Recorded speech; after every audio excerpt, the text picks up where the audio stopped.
Welcome to the Online Great Books podcast, brought to you by OnlineGreatBooks.com, where we talk about the good life, the great books, great conversation, and great ideas.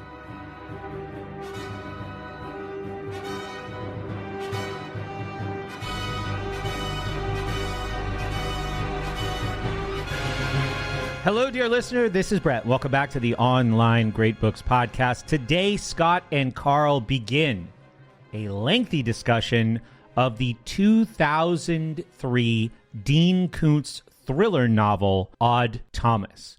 I say a lengthy discussion. Today's show is not that long, but when you put parts 1 and 2 together, you're going to say, wow, that's a lot of Dean Koontz.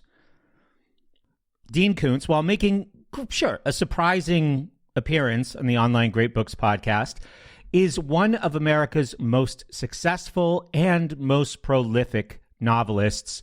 According to different numbers Karl provides during this conversation, each year Koontz writes between 5 and 20,000 books. This conversation is rich with spoilers, so if you are planning to read Odd Thomas, do that first. This is a podcast. It will be here eternally. Thank you for listening, and here we go with part 1 of Scott and Karl's discussion of Odd Thomas. I'm Scott Hambrick. I'm Karl Shute. And Brett's already told you, so whatever. So what are we reading today? One of these damn books that you wanted me to read, because you know and you're hateful. Wait, how is this hateful? Well, we'll have to save it towards the end of the book, right? For me to tell you why. How much spoiler do we want to do? We should warn right at the beginning. So this is a book by a writer named Dean Koontz. It's called Odd Thomas. It's a thriller, horror, kind of a novel. I don't know how else to describe it. It relies for the progress. Being a thriller, it relies on surprising you to drive it forward. And so if you would like to read it yourself someday, you probably want to pause us. Maybe we could just talk in general for a little while, and then we're going to end up spoiling it for you. So I think it took me 3.5 hours to read it. I mean, it's not a heavy lift, you know. So we'll talk in general here for a bit, and then if you like it, hit pause and go read the darn thing, and then come back. So it's by Dean Koontz. Dean Koontz is. Well, it's hard to find too much information on him. He has written a million things. He writes 8 books a year. He's 76 years old. He's like James Patterson, except that he's probably a real person. Wait a minute. You don't think James Patterson's real? I think he's a conglomerate. I've never thought about it or heard that. Interesting. I wrote a bunch under pseudonyms, you know, so there's a million Dean Koontz books out there. I have read 500,000 of them. I've read all of the Odd Thomas books. Well, there's 8. I mean, it's like 7 main novels and then a bunch of other stuff. Gosh, he's been busy. He's a working art author. So he writes to get paid to eat. Okay, so this is a sort of thing that used to exist. You wouldn't have, I'm going to link to you, Scott, somebody's done a bibliography. Sent it in the chat. In the old days, writers would write not for the sake of art necessarily, and there's a craft to it. You know, it's just like shoemaking. You have to make every shoe has to be a good shoe. You know, you can't do a J.D. Salinger shoe that might say, it probably doesn't, but it might say, you know, things about the human condition and be the once in a lifetime shoe.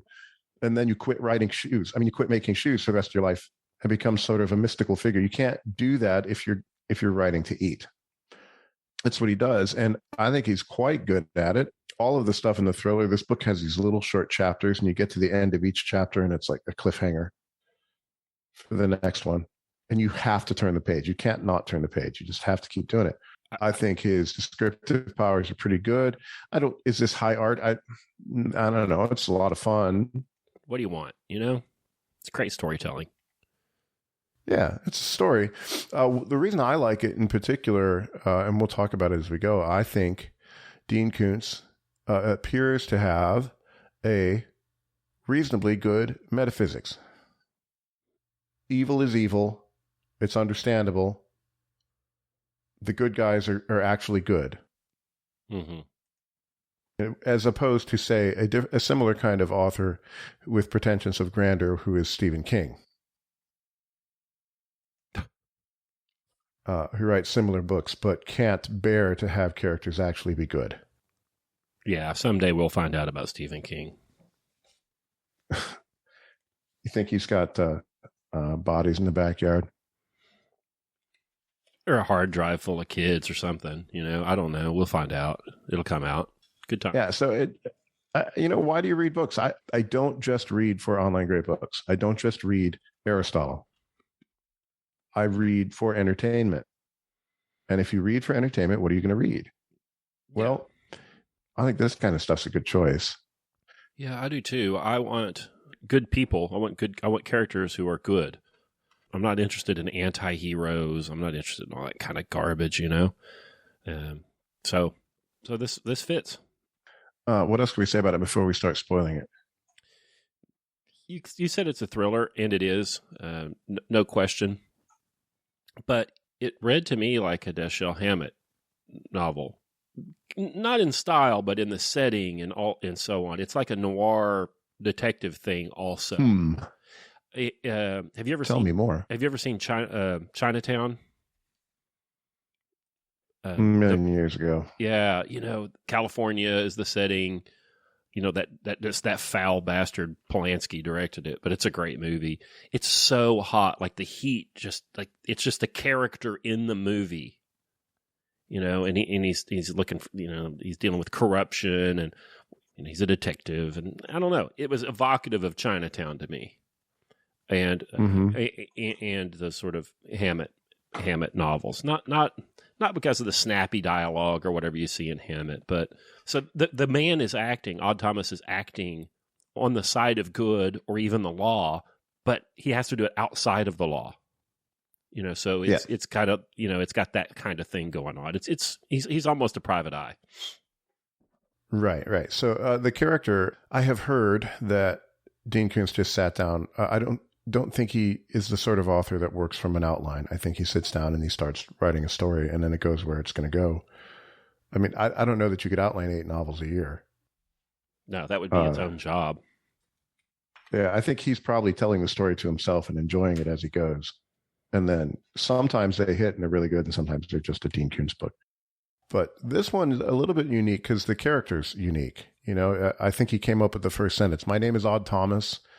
Though in this age when fame is the altar at which most people worship, I'm not sure why you should care who I am or that I exist. Just the name, Odd Thomas. His name is Odd. It's not short for anything. It's like they might have wanted to name him Todd, but they made a mistake on the birth certificate. There's the legend that he has a Slovakian uncle, which is doubtful. Nobody knows why his name is Odd, but it is. And it's all first person. And he's kind of you might find him an endearing character. He always tries to do the right thing. He doesn't always manage it, but he always tries to do the right thing. He prays unbelievably. Yeah, so, I mean, these novels were a huge hit. There was a movie. It's okay. The movie was not a great hit, but these books were. Just because, I mean, there's a book where he spends the whole time in a monastery. Of course, there's an evil plot at the monastery, but you can go read Brother Odd, and he ends up there, and he fits. He's a good kid. He's a fry cook. He's 20 years old. He's a fry cook. And that's all he wants to be. He's happy. He's good at it. He's good at eggs and bacon and hash browns, and particularly good at flapjacks. He dreams of moving up to the tire world. Maybe shoes. But no, doesn't want to be a lawyer, doesn't want to do anything else. He's content with being a fry cook in Pico Mundo, this imaginary California town. And that's unusual. I like that Koontz writes just normal people here. He's a fry cook. His girlfriend works at the ice cream place at the mall. And, they're just, I don't know, lower class people, whatever that means, whatever. but they're good, and commonly they're not, right? Like in popular culture and in the popular mind, whatever that is. If you aren't upper middle class, you have a moral failing somehow. There's something wrong with you. Mm-hmm. And I am so tired of that I can't even express it to you how tired I am of that. Yeah. They go on a date and they just climb a church tower and they're going to sit up there and have crackers and cheese. And that's all they're going to do. And it's the best romance probably you're going to read in a while. I'm trying to say what else I can say with no spoilers. So I have read a lot of Stephen King. I'm going to compare him to Stephen King. I have read a lot of King's work. Mm-hmm. I will never read it again. I'm done with him. I read the whole Dark Tower series. You get to the end, you find it's all like a fever dream and in the mind of the actual real life author. But he's good at characterization. What you have to be to write 8 books a year and be this kind of writer, you have to be able to dash off characterizations really, really quick. But the problem is Stephen King's characters, they're not simple and good. It's always kind of icky. Like something's going to go wrong here. Something's bad here. Something's not wholesome. In Koontz novels, maybe they're simpler. I think they're better. They're certainly more fun for me to read. I'm looking forward to catching up on the Jane Hawk series when I have a moment. The good characters are good. Yeah. Some of these guys, some of these writers, these people do exist. Right. But George R. Martin and Stephen King, these guys can't even imagine what good might be. They can't do it. It's beyond them. They can't even use their imagination. Think about this, listener. They can't even use their imagination and pretend and then construct something that might be good in their mind. They can't do it. It's great. Way to go. What else can we talk about before we do the first spoiler? There's a lot in here beyond the characters. Like you said, good characters, good characterization, so you know who they are quickly, and Koontz gives you an avatar of who that person is very, very quickly, and you can keep the names and the characters straight from the very beginning. So there's that. But you also get a world view. He does some world building here. This guy is completely different than anybody else, and his world is different. Because he's different, his world is different. And he does some world building here. It's not Tolkien or anything like that. But you can't just tell an Odd Thomas story like it was Karl. He can't do that. So he has to do some world building and then propel the story forward and then wrap it all up in, 320 pages or whatever. It's quite a feat. It really is. In one of the other books, I don't think it's in this one, you'll read this book and there'll be words that you don't know. Like names of plants and weird kinds of, I can't even remember. I looked up a few words in here, but there were some architectural details of buildings that he would use a word for. And in one of the later books, the narrator, Odd Thomas, explains why he does it. Because he is actually a believer. He believes that he's been put there, that there is an afterlife, that he's got a job to do, that the world's a created place. He takes the time to learn the names of everything. So it's not just tree. It's not Fungus Man ran off into the trees. No, he went off among the laurels and the California live oaks. It's always detail. So I like that. It does make the location be a character, and the heat. Yeah, Chinatown's good, man. I hate film and talking about film, but Chinatown's good. Worst thing for film are the film school people. Oh, it's fucking insufferable. It's terrible. Ugh. I know some of those. Ugh. So film school people. Actually, as you can see, he's using a different focal length here to portray the the desolateness of the character. Now, is it a good movie? Explain why it's good. Every good director is going to do similar things that Koontz does in a thriller. There's going to be jump scares. There's going to be leading lines and good scenes. Heck, if you watch Rocky, okay, Rocky, the first Rocky, this cheesy movie about a boxer, one of my favorite movies. When the trainer goes up to try to get Rocky to hire him as a manager, and Rocky doesn't want to do it. It's like, where were you when I was? Hey, where were you when I was a kid? That's my Rocky imitation.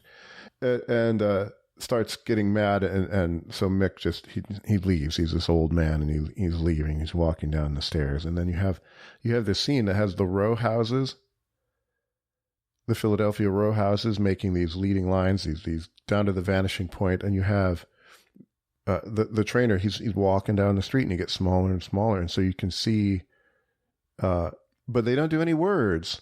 Rocky decides he's going to actually hire him, and all you see is him running down the street to the vanishing point, putting his arm around him. You don't get to see what they say. It's a beautiful little scene. Yeah, anybody who's a good director is going to do this sort of stuff. Anybody who's a good thriller writer is going to end each little chapter with those leading sentences. It's craftsmanship. It's not necessarily genius that you need to pause and... Karl believes that writers, while some are born, lots and lots and lots can be made, right, through practice and study and so on, right? Sure. Yeah. Yeah, it's like music. You can become a competent musician. You just need to learn the craft. Will you be Beethoven? Probably not. But you can become acceptable. It's not magic. Any Hans Zimmer score does the same things.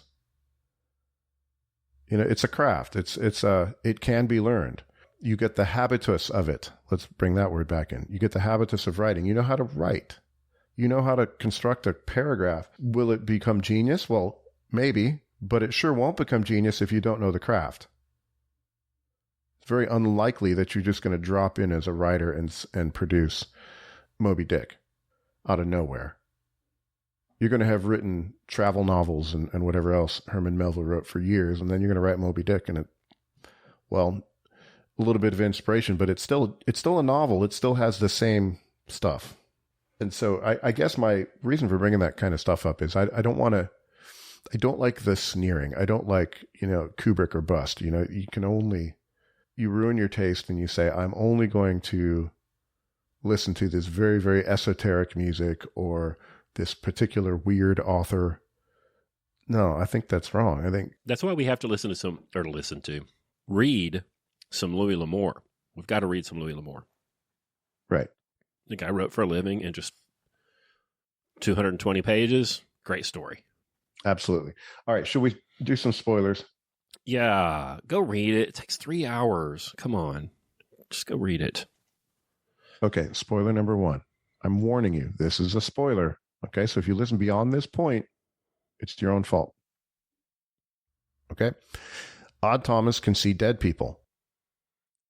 Yeah. So that's part of the world building, right? That if he can see dead people, then he has to describe all this afterlife stuff in the world of Odd Thomas. I mean, it's, we've all got kinds of notions about afterlife stuff that maybe are handed to us from Dante or, I don't know, whatever. But this is a little bit different than that. And Koontz has to make it all understandable somehow without just giving you a lesson in demonology in Odd Thomas's world or whatever. And he just greases it right on, really. Yeah, so he sees people that have left this earth. They don't talk to him. They just appear to him. And usually when they appear, well, the reason they're hanging around is because something needs to be done. Either they can't move on because of attachment, or if foul play is involved, they might not move on, especially if they know that Odd Thomas is around because he can actually solve the murder. Elvis is around. Elvis apparently is spending his afterlife in Pico Mundo. he sees LBJ at some point. Flips him off, doesn't he? Moons him. I'd like to see LJ. I'd try to kill him. Extra kill him. He's already dead. Yeah, there's celebrity ghosts that show up. But okay, so gosh, I don't even know how to approach this one. So it's a first-person narrative. And he says he's writing it because his former writing teacher and friend, P. Oswald Boone, is telling him that he needs to write it. He says, I am not writing for money. I'm writing it to save my sanity and to discover if I can convince myself that my life has purpose and meaning enough to justify continued existence. Okay, so now some darkness comes into it, even though it's light at the beginning. He says, P. Oswald Boone has sternly instructed me to keep the tone light. If you don't keep it light, Oz, he said, I'll sit my 400-pound ass on you, and that's not the way you want to die. Ozzy's a large man. So he's going to keep the tone light. And so here's your first clue that, well, you might need to think a little bit as you read it. When at first I proved unable to keep the tone light, Ozzy suggested that I be an unreliable narrator. It worked for Agatha Christie in The Murder of Roger Ackroyd, he said. Okay, so it is, he's going to be an unreliable narrator. This is some evidence of Koontz's study of the craft, I think. Yeah.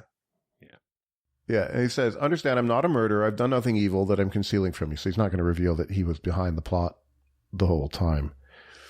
He says, my unreliability as a narrator has to do largely with the tense of certain verbs, which, if you knew the big spoiler, would just kill you. So it's kind of a comic book, but it's not. And he warns you at the beginning. Yeah, so this guy's a fry cook. He's a regular dude. He's given us a heads up. He's got a story to tell, and his friend has told him he needs to tell the story so that he doesn't go nuts. And then just go into his life. He gets up in the morning, and he's got to go to work, and he can't just do stuff like that. Things are weird for him. It's just off and running immediately. A little girl gives him a heads up, and he ends up chasing this guy down, and the cops come eventually and whatever. Well, yeah, so hold on a bit. As he comes down the stairs of his apartment, at the foot of the exterior steps that led down from my small apartment in the early sun, Penny Callisto waited like a shell on the shore. She wore red sneakers, white shorts, and a sleeveless white blouse. Ordinarily, Penny had none of the pre-adolescent despair to which some kids prove so susceptible these days. She was an ebullient 12-year-old, outgoing and quick to laugh. This morning, however, she looked solemn. Her blue eyes darkened as does the sea under passage of a cloud. He doesn't tell you that Penny is no longer among the living. Yeah, not till he kicks this guy's... Well, he didn't kick this guy's butt, but not until he subdues this guy that you find out that Penny's dead, and this guy that he womps on barely killed her. So now you know something. Now we know something about him. He has all kinds of intuitions, or a sixth sense, he calls it.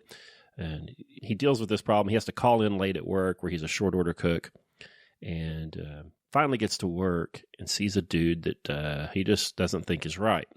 Something's wrong. Something's up with this guy. And off they go.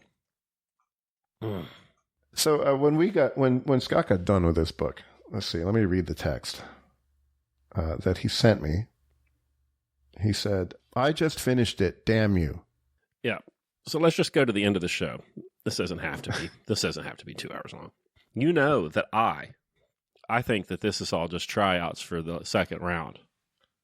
Me and Stormy, his girlfriend, believe the same thing. Yeah. Yeah, I feel strongly about this. So I get real upset about it. Yeah. Real upset about it. So you can tell him. Odd has a girlfriend. Her name is Bronwyn Llewellyn. She goes by Stormy. Bronwyn Llewellyn sounds like an elf. She's dark-haired and beautiful, and believes in delayed gratification. So, she thinks things get better. If she wants ice cream on a Monday, she'll wait till Thursday to have it. She's had a rough life. Their relationship is charming and wonderful. There's a passage in there where, let me see if I can find it, where he says, "Are you manipulating me?" And she says something like, Of course. "Odd, of course. I manipulate you all the time, and you love it. You even do things to make me manipulate you." And then he's not sure if she's serious or not, but she is. They're just delightful. And she's sort of his partner in solving these crimes. And Koontz is going to play a dirty trick on you at the end. Because, big spoiler, Stormy doesn't make it. Well, Stormy at one point, page 23 says, he writes, Stormy Llewellyn, a woman of unconventional views, believes instead that our passage through this world is intended to toughen us for the next life. She says that our honesty, integrity, courage, and determined resistance to evil are evaluated at the end of our days here. And if we come up to muster, we will be conscripted into an army of souls engaged in some great mission in the next world. I think so, too. I just can't imagine. This is not theologically sound, or maybe if it is, it's a coincidence because I didn't get there through any process, but some sort of intuition. I can't imagine that if there is an afterlife, that it would be more pleasant than this. For what purpose would there be? Like how would and by the way, how would some sort of second level spiritual warfare actually interfere with a beatific vision? Well, it wouldn't necessarily. The idea of happiness. Okay, so let's go back to Aristotle. Happiness is rational activity of soul in accordance with virtue. Keyword, it's activity. Happiness is activity. It's not contentment. That's something English speakers, especially in America, tend to think whenever you say the word happiness, that what you mean is sitting around with a full belly, content. I'm happy. No, I dug potatoes this morning. I was happy. My hands are sore. I got a grocery bag full of potatoes out of like 1/10 of my potato field. I'm pretty happy about that. But the activity itself was good.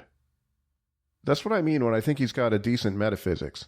That doing good is what you're here for, not feeling good. Right. So I believe that all things have a telos, whether I can discern what that is or not. Dying would not do away with that. I know that some might say, I don't care about the theology there. I mean, I could dig in, but I don't think things get easier. Yes, I thought of you when I was thinking about Odd Thomas, and I thought, this is a book for Scott. Yeah, to torture me with, upset me with. I also don't believe that bad is random. That's not to say that, well, yeah, I don't believe that it's random, and in his world it isn't random. There are forces and people that are planning and thinking and purposefully doing bad. Right. So malice is a real thing. Malice is real in this world. Mm-hmm. It is not inconsistent with my view that evil is a negation or an absence of the good. I don't think that conflicts with that. He foils a mass shooting event. The whole book culminates in this. Mm-hmm. And I believe that the degree to which these mass shooters are mass shooters would be lessened if they were occupied or filled with ultimate good. The degree to which they are filled with this ultimate good would decrease the amount of this malice that they would have. Mm-hmm. Mm-hmm. I think through the free will of people, free will in conjunction with a low good balance in someone, low good balance makes things look like evil is an active force, but it is not. It is the free will of people in conjunction with the absence of the good, I think, that makes us believe or personify evil or think it's an active malevolent force. I I don't think that's what it is. In the cases of the people that plan these horrible actions, when you find out who it was, you never look at it and say, well, that's weird. Right. I mean, their neighbor they always find a neighbor that says, well, he was a nice guy. Well, that neighbor's a fucking idiot, you know? Like, you can always find somebody that's not paying attention and interview him and act like it was a surprise. This guy that shot up Highland Park, just look at his picture. You see his picture? I mean, come on. Yeah. He shouldn't be allowed to go outside. I saw his picture. So a little profiling there for you. Oh, by the way, his last name, Crim. Oh. Was it Crime-O? Crime-O? How's this work? The next one's going to be, the next wind-up toy, his name's going to be Shooter McKillerson or something. Shooter McKillerson. I hate that guy. He's a dick. Yeah, they don't look like they're coming out of a full life. You know, it's not somebody who's happy and barbecuing with his kids on a weekend and then decides to go and kill 50 people. Right. There's a lack that gets filled or attempts to get filled or even just works out its own lack in vengeance.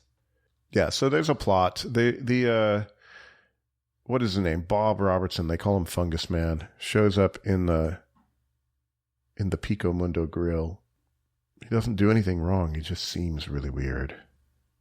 And Odd gets premonitions and goes to his house and finds strange things there.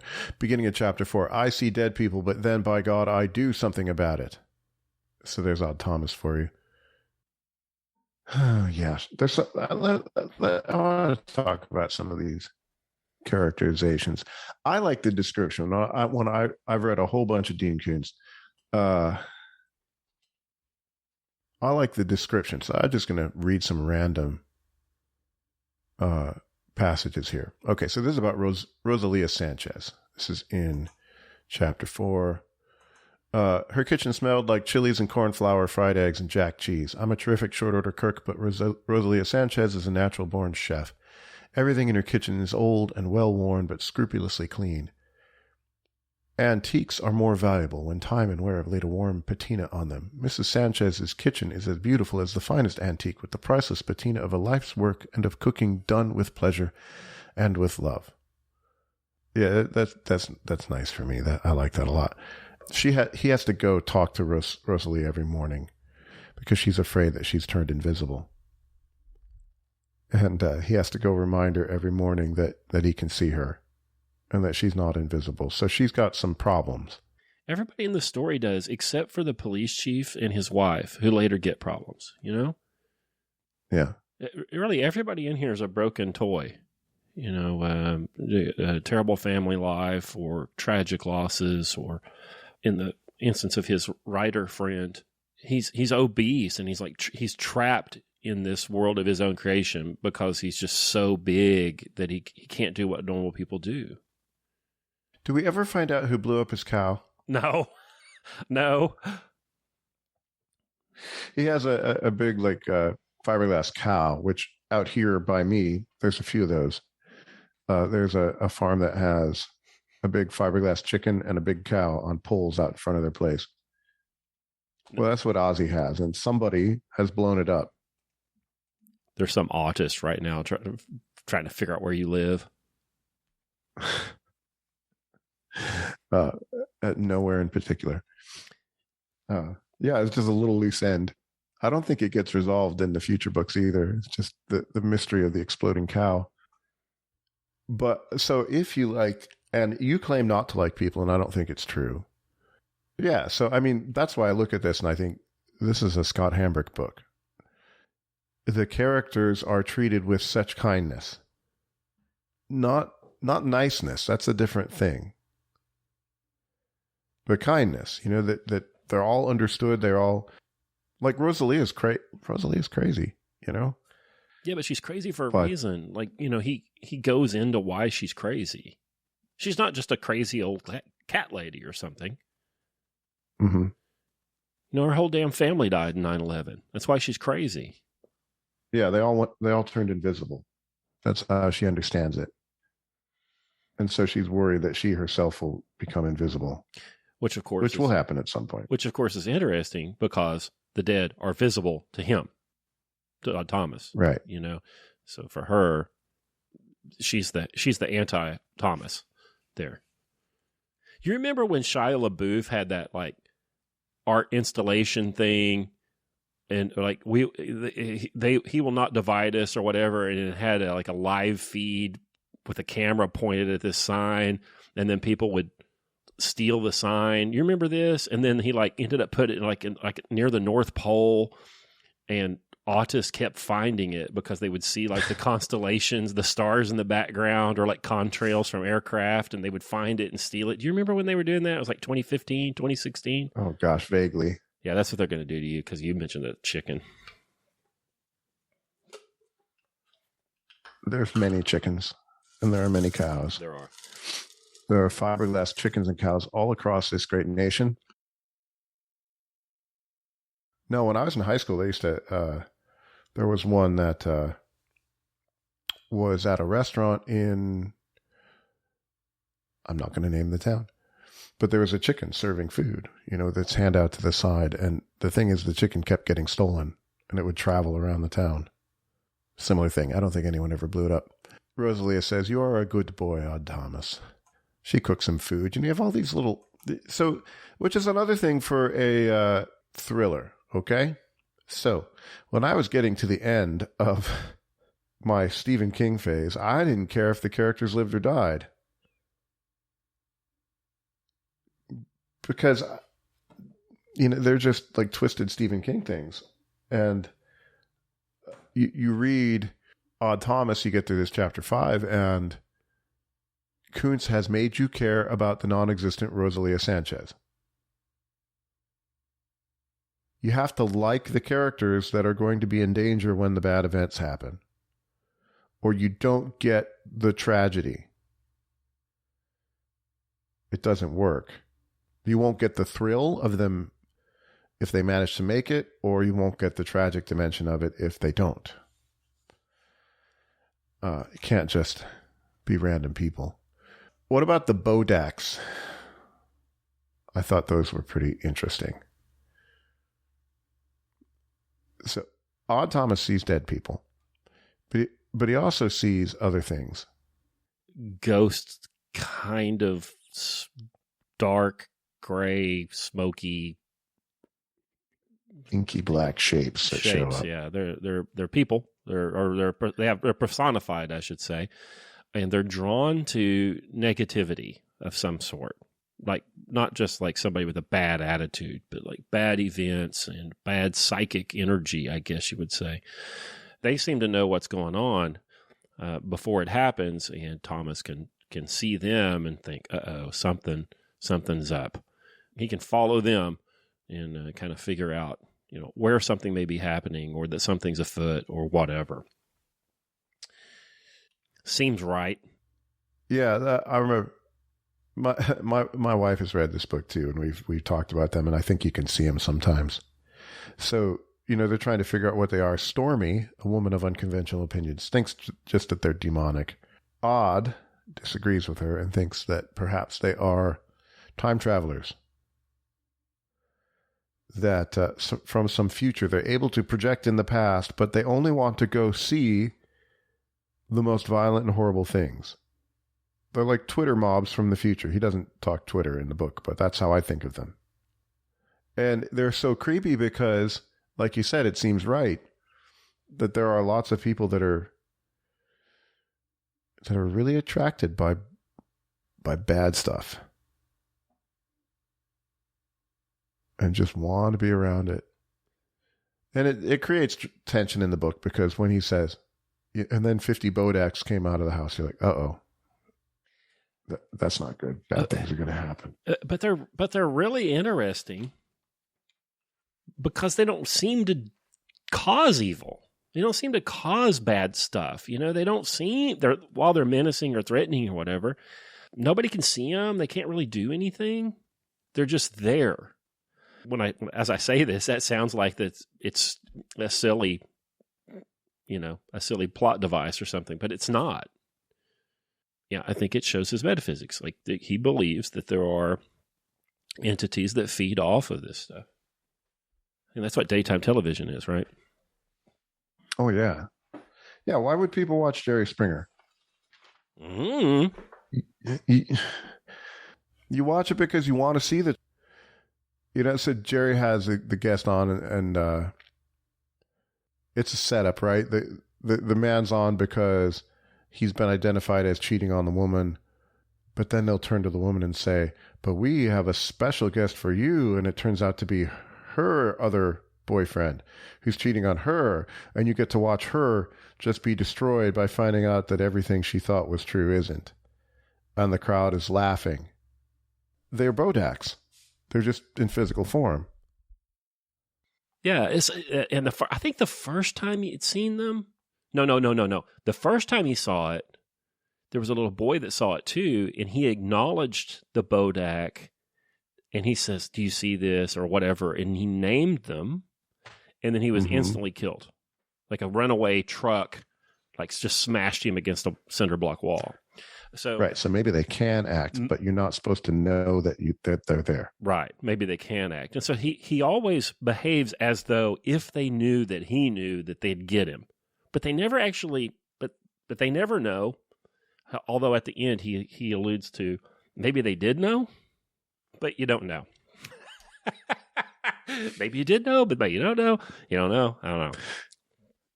Yeah, leaving some mystery. Well, he's got to write some more other stories, leaves room for that. So I get it. It's fine. Now, this is a book. So I read a bunch of Stephen King when I was in the 6th grade in particular. I went on a tear. I'm sorry. Right. And at that time, 6th grade? I don't even know when that would have been. It was the mid-'80s. He hadn't gotten as rubbish as he eventually did get, But I lived. But if you're a precocious kid, this is much better fare for a precocious kid to be reading than Stephen King or whatever. Let's be honest. If kids shouldn't read it, you probably shouldn't either. Really. Right. So that comment from me didn't come out of nowhere. Like just his conception of this evil and how it works and how you react to it is good, is wholesome, I think, and is proper. Pleases me. Yes, even though there's creepy devil-worshipping murderers in the book. Yeah. Which is cool. Yeah. It's the Chesterton quote that Neil Gaiman mangles. You don't need fairy tales to tell people that there are monsters. Right. Everybody knows that there are monsters. The fairy tales tell you that that they can be beaten. Or as Chesterton puts it, that we know there are dragons. Fairy tales tell us that there's a George who can fight the dragon. They show you examples of it being fought. And for me, I read almost all of his stuff that I can find. It's perfect beach reading. You read it, you're done by the time you're done at the beach. It's heroic people. The heroes are heroes. Mm-hmm. They suffer. They have a hard time. Sometimes they make mistakes, but they're not anti-heroes. They're not like everybody in that damn Game of Thrones book. I read those too. The guy can write. Okay. George R. Martin. He can actually write, but there's no good guys. You keep thinking there will be, and there aren't. Mm-mm. He's gross. He's so gross. But the craft of writing he's good at. But this is why I would make a compare and contrast. His metaphysics are lousy. And so all of his skill at writing, which is formidable, ends up being just this pointless book with... They probably got the ending right in the TV series. It was always going to end like crap. That's why he didn't finish it. He didn't have anywhere to go because his metaphysics is broken. Now, people probably think, well, I do too. No, wait a minute. Contradict myself 3 or 4 times before you even hear what I'm thinking. I believe that who the author is always comes out. Like, even if I was a brilliant author and had complete control and command over the language, and I wanted to write a book as another person, Like, I've written 300 W.S. Hambrick novels, but I'm going to completely shift gears and I'm going to write as whatever. You can't do it. You can't do it. It's the product in a novel is just the product of the mind, of your mind. Mm-hmm. And so even if you try to do something else, that is still a product of the mind. If you build a church pew, the material of the thing will dictate what it ends up being, whether it's oak or even concrete. The material of the thing dictates to some degree what the end product will be. And for a novel, the material is that person's mind. It is inescapable, in my opinion, that the author is not in the book. Martin cannot, with his wildest imagination, imagine good. Try as he might. No, it seems not. He can't. Stephen King can't fucking do it. Well, that was why I kept reading him. I kept reading him. I wanted to figure out who was going to end up being the good guy. Right. And the answer is nobody. Now, I will be a little more generous to Stephen King. I suspect that he can imagine good, but is repulsed by it. I think he probably can't believe that it's real. That good is real? He can imagine it, but that can't quite be real. Right. Could be. Screw those guys. So anyway, Koontz is my kind of guy.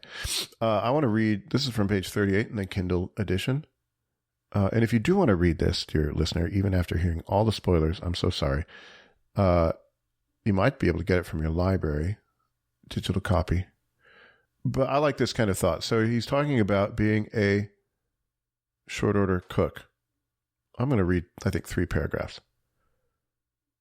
Being a short order cook on a slow shift must be akin to being a symphony conductor without either musicians or an audience. You stand poised for action in an apron instead of a tuxedo, holding a spatula rather than a baton, longing to interpret the art not of composers, but of chickens.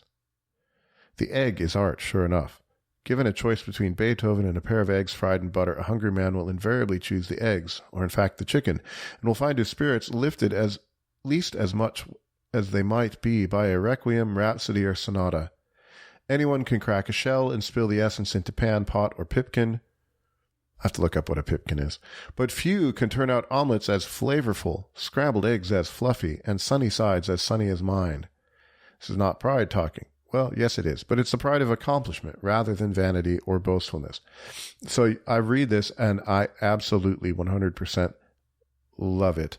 And I love Beethoven's sonatas, but also the egg is art. Mm-hmm. When I was a kid, I used to listen to this radio show. It was on in the evenings here in Tulsa. It was the Bruce Williams show. It was syndicated on NBC. Through the Night with Art Bell.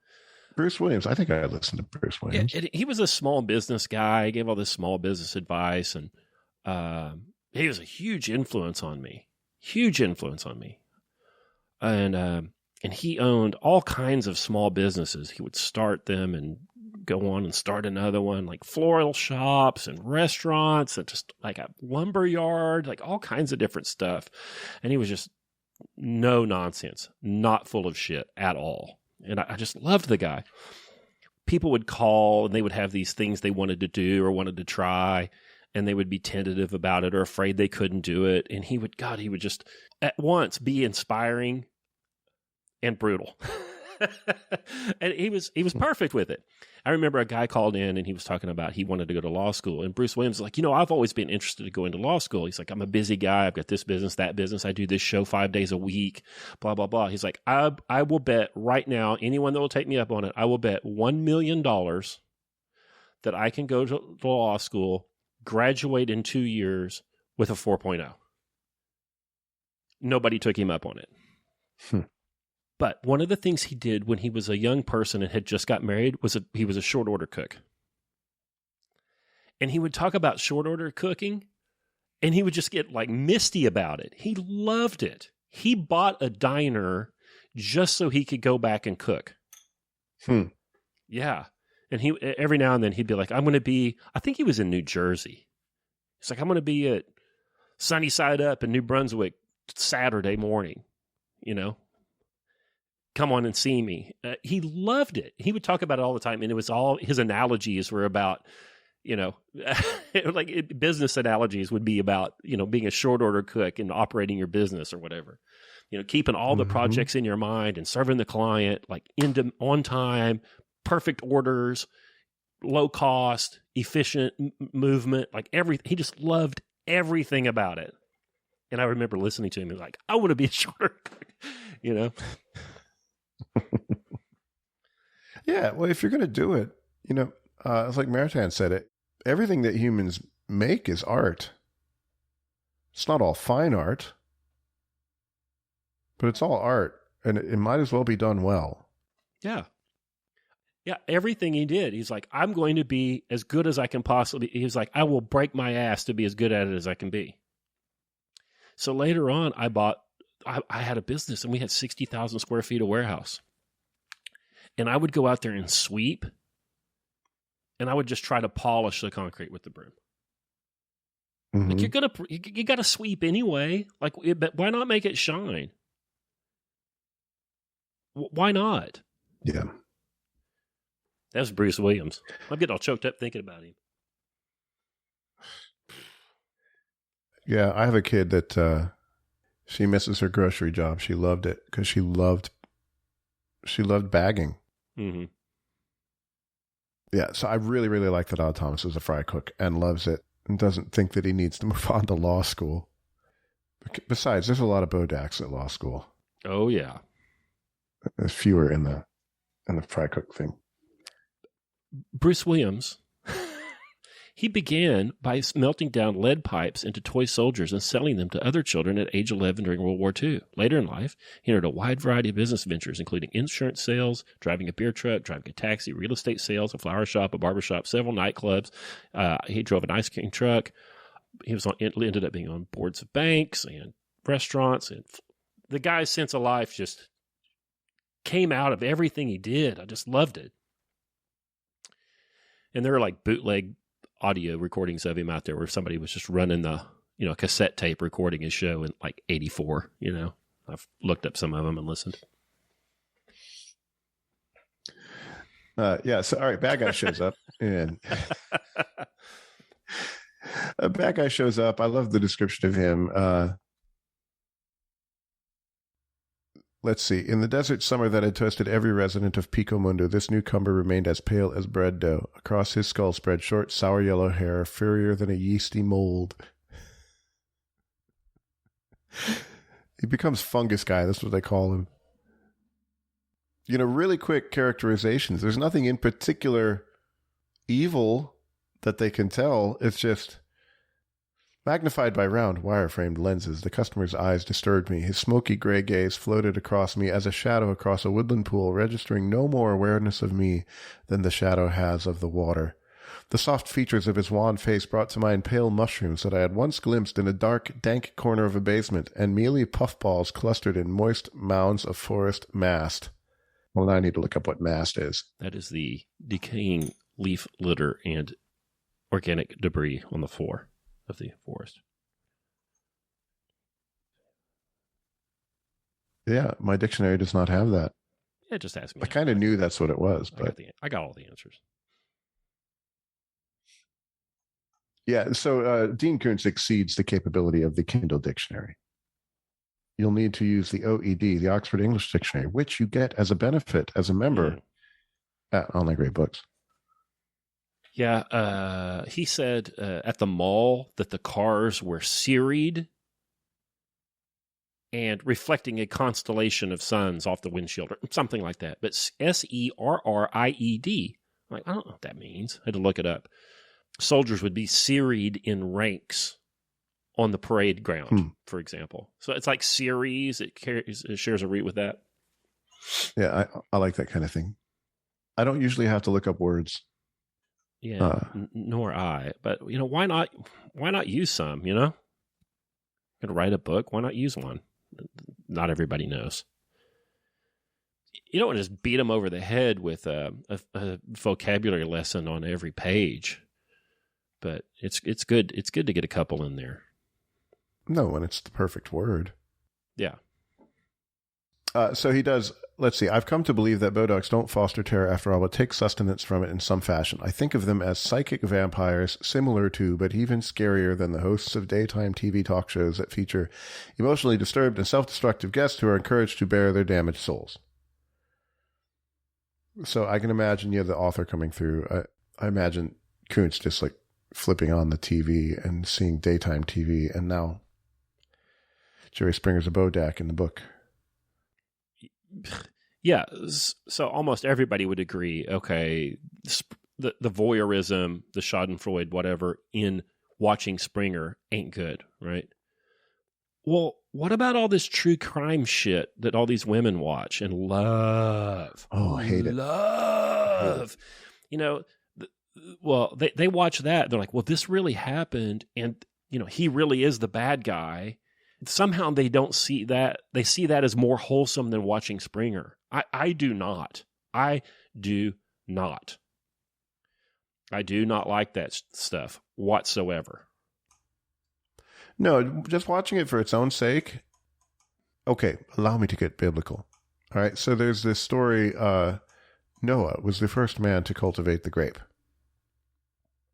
And he gets drunk.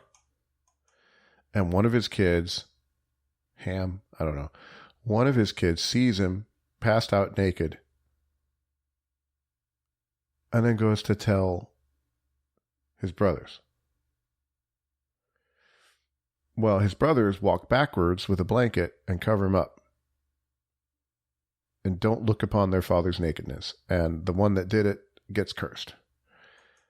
For me, it's a biblical story. Take it for what you will, but when you see people at their worst, do you keep looking? I don't think so. I think if you're a decent person and somebody has... So you see the guy and you notice that he's come out of the bathroom and that he did not arrange his stuff correctly and that he's got a wet spot in the front of his pants. Okay, sometimes that happens. Do you point at it and laugh at it? Or do you maybe whisper, why don't you go to the hand dryer? Take care of that. Yeah, I think the second way is a much better way. What we tend to do is we see people at their worst and then we amplify it and tell everybody and show it, and it's bad. So his good guys and his bad guys, his good guys seem really good to me and the bad guys seem understandable. That he takes tendencies of wrongness and amplifies them to make the bad guys in the novels. So if watching true crime on Lifetime isn't good for us, is reading this good for us? Well, it depends on how you do it. So Penny Callisto is murdered, and there's some gruesome details about that, which is my least favorite part of the book. But you're not gazing at it. It's mentioned, and then we get to Harlow, the bad guy, and he's dealt with, and then she goes off to the beyond. Is it the focus of the story, or is it part of the story? And do you stay there wallowing in the evil, or do you go to the evil to show the possibility of good? If you do the second, I think it's all right. There's this girl porn stuff where they watch like animal rescues. Here's a sea tortoise all wrapped up in some sort of plastic, whatever, and then they like go catch it, and then they clean it all up, and then they let it go. Or some dog that was like abused, or in a house fire or something, and then you know what I'm talking about, right? Mm-hmm. That's somehow like heartwarming at the end. I don't like that stuff either. It's just designed to just yank you around and then give you the payoff, right? What's the possibility for, proper action that's shown there? Like, okay, maybe catching sea tortoises and cutting a 6-pack plastic ring thing off of their neck, Yeah. But I don't like that shit. Well, okay, so Koontz is writing for money. He's doing this because you're going to buy the book. You're going to read it, and then you want to read the rest, and it will make him money. Do I think it's unwholesome? I don't. I've thought about this a bit. I think, to beat on it a bit, I think Game of Thrones is unwholesome. I think this is wholesome because good triumphs, and it's really good. I mean, the good is really good. It's a story for your entertainment, but it's also a model of how you should act. Should you be a person who can see dead people and Bodax? Well, but the thing is, like, you may not see the dead people, but you can see bad people. You can see bad stuff. Did you catch the boomer ghost at the tire store? And he sits there and he died in a car crash, and he's just kind of hanging out, and he knows that Odd sees him, so he'll take his arm and scratch his back with it. The arm that was severed in the crash. No. Yeah, which is also interesting. These people, these dead people can choose, apparently, can choose how they appear. So they can display the wounds that they got, in death or not, So Elvis can be in the gold lame nudie suit, like for the 50,000 or 50 million Elvis fans can't be wrong album cover or whatever it is. Or he can be Fat Elvis or whatever. He needs to be like, what was that comeback special that he did with the leather jacket? The 68 comeback special. That's peak Elvis. It's pretty good. That's, if I were Elvis, that's how I would appear. So, the lady who owns the diner, whose husband died, everybody in here has experienced some sort of terrible tragedy and keeps on. And the truth of it is we all do. You all bury your parents. If you're lucky, you bury your grandparents and your parents and all that. I mean, nobody makes it out alive, like Hank said. Mm-hmm. So the lady who owns the diner, her husband died, and after he died, she just started obsessing about Elvis and studying his life and all the events. And you can ask her, what was Elvis doing on December 12th of 58? And she'll say, oh, well, he was in Germany at that time. And in fact, he went and saw a Danish rock and roll artist, whatever. She knows all this stuff. So Elvis is this repeating character in the show. And at one point he's talking to Stormy.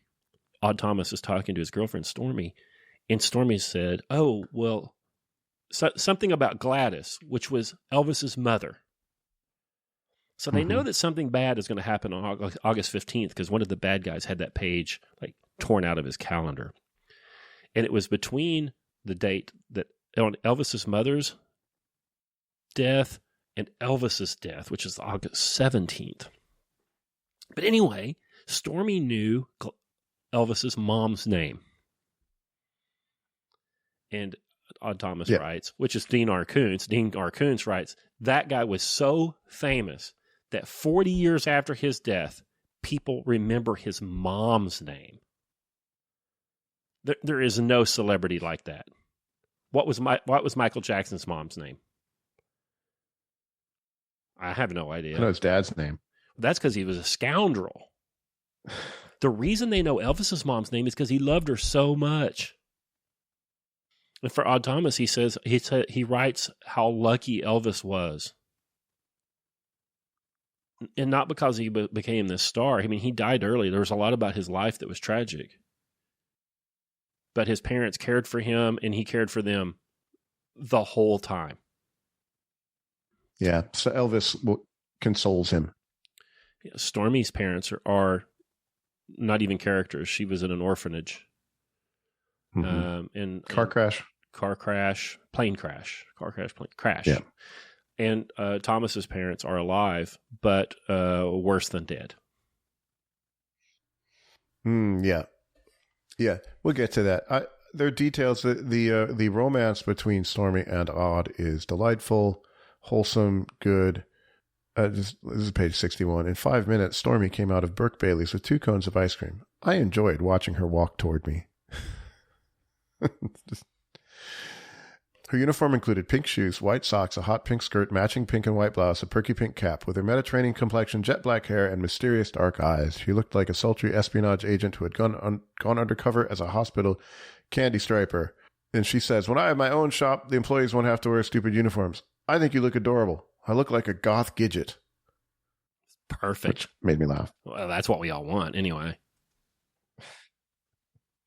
Hey, the audience might not know who Gidget is. That's 16-year-old Sally Field. That's how cute that is. That is cute maxing.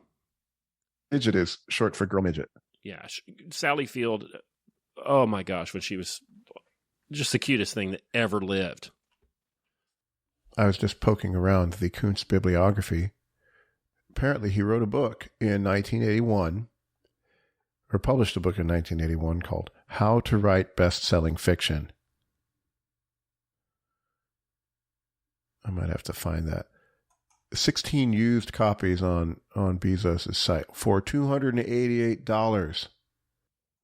Yeah, that sounds, that's probably one that needs to be read. Can we go back to Gidget? Of course. Have your kids seen Smokey and the Bandit? No. Well, now that they live where they live, they have to memorize it. One of my favorite movies. Some of the most fun ever put on film. So Hal Needham was a stuntman, and he wrote this screenplay, and he was living with Burt Reynolds at the time. Have you heard this story? No. Well, Hal Needham was this famous stuntman. He had these horses that he had trained to like fall down at a dead run. Like early in the cowboy and western movie era, they would take a piece of cable and drill a hole in their hoof, a horse's hoof, and put a cable through it and then stake that cable down. So then the horses would be at a dead run, and then the cable would trip the horse, and that's how they would stage these deaths and these shootings and these horse chases, in these old westerns. But it would often kill they would often have to put the horse down, right? Well, they made that illegal.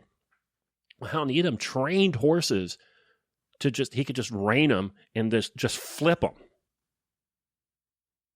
So they would hire Needham, and he would show up, and he had these trick horses, and they could do these stunts. Later on, he gets into car stuff. So when you see somebody like jump a car and then it will roll in the air, like he figured out how to do that. He would take a piece of pipe, like a piece of 12-inch steel pipe, and weld it to the frame and pack it with gunpowder and put a piece of telephone pole in that pipe and make an explosive piston to flip the car as it went over the ramp. The guy was crazy. Well, he was going through like a divorce or something, and he was telling Burt Reynolds about it. And Burt's like, well, I've got like 9 bedrooms. You can stay here.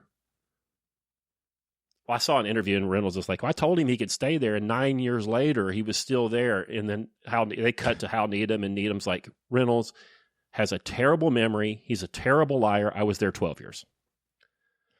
But anyway, he was living with them, and he wrote the screenplay, and he was going to have Jerry Reed play the bandit. And he's like, hey, Burt, would you look this thing over? And Burt's like, I'll do it. And he's like, he gets on the phone, Jerry Reed, hey, you're out. You're driving the truck. It was just going to be a B movie with no budget, Well, and then he gets Burt Reynolds. Burt Reynolds is like, I want Sally Field. And Hal Needham's like, not sexy enough, Burt. Like, I don't want to fight with you about it, but she's not. And Reynolds is like, oh, you are completely mistaken. Mm-hmm. Yeah. Like he was the biggest star in the cosmos. He could have picked any woman he wanted. And that's the one he wanted. She's perfect. Not just for that. She's perfect for everything. That movie's so good. You know, it was Alfred Hitchcock's favorite movie. Is it really? I haven't seen it in years. I'll have to dig it up. Oh, do you have a copy? There's one on the storage device over here. Oh, yeah. Your kids have to memorize it. I wasn't expecting us to go on a Sally Field tangent, but it's all right. I was just looking at pictures of the old Gidget show, and yeah, delightful. Yeah, it really was.